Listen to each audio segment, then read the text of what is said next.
कृपया ध्यान दें, गाड़ी संख्या 1630। എറണാകുളം ടു കോഴിക്കോട് എല്ലാ വീക്കും യാത്ര ചെയ്യുന്ന സമയത്ത് എൻ്റെ അടുത്ത് കുറേ പേര് ചോദിക്കാറുണ്ട്, നിനക്ക് ഇതിങ്ങനെ മടുക്കില്ലേ ട്രെയിനിൽ 4 hours ഇരിക്കുന്ന സമയത്ത്, അതും ജനറൽ കമ്പാർട്ട്മെൻറ്റ്. ഞാൻ ലേഡീസ് കമ്പാർട്ട്മെൻറ്റിലാട്ടോ കയറുക. ട്രെയിൻ യാത്ര എനിക്ക് ഒരിക്കലും മടുക്കില്ല എന്നേ. ട്രെയിനിൽ യാത്ര ചെയ്യുന്ന സമയത്ത് ഞാൻ എന്തൊക്കെയാണ് ചിന്തിക്കുന്നത് എന്നുള്ള കുറച്ച് കാര്യങ്ങളൊക്കെ പറഞ്ഞു തരാം. ഞാൻ ഈ ഇരിക്കുന്ന സമയത്ത് ഞാൻ ചിന്തിക്കും, ഇപ്പം ഞാൻ ചിന്തിച്ചിരിക്കുന്ന ഒരു കാര്യമാണ്, ഈ ഒരു റെയിൽപ്പാളം കണ്ടോ, ഇതിന് ചെറിയൊരു ഗ്യാപ്പേ ഉള്ളൂ, ഇതിലൂടെ ഒരു ബസ് പോകുമെന്ന് നിങ്ങൾക്ക് തോന്നുന്നുണ്ടോ ഈ 2 കമ്പിയുടെ നടുക്ക് കൂടെ? എനിക്ക് തോന്നുന്നില്ല.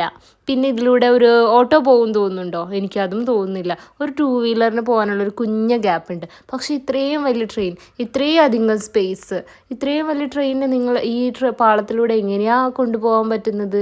ഇതൊക്കെ ആലോചിച്ചുകൊണ്ടാണ് ഞാൻ ഈ ട്രെയിനിലിരിക്കുന്നത്. ഇവിടെ എത്തുന്ന സമയത്ത് എനിക്ക് ഭയങ്കര സന്തോഷമായിരിക്കും. എൻ്റെ ഫറൂഖ് എത്തി, എൻ്റെ കോഴിക്കോട് എത്തി. ഈ ലൈറ്റ് കാണുമ്പം എനിക്ക് ഭയങ്കര സന്തോഷമുള്ളതാണ്. പിന്നെ ഇങ്ങനെയൊക്കെ ആലോചിച്ച് പല കാര്യങ്ങളും ഉണ്ട് ആലോചിക്കാനും. ഈ ട്രെയിൻ പോകുമ്പം ഇതിൻ്റെ ടയറുള്ളത് നടുക്കൊന്നുമില്ല, 2 സൈഡിലാണ്. അപ്പോഴാണെങ്കിൽ ഇത് സേഫാണോ, ഇങ്ങനെയൊക്കെ ഓരോ കാര്യങ്ങൾ ആലോചിച്ചിട്ടാണ് ഞാൻ ഈ ട്രെയിനിലിരിക്കുന്നത്. അങ്ങനെയൊക്കെയാണ് ഞാൻ നാട്ടിൽ പോകുന്നത്.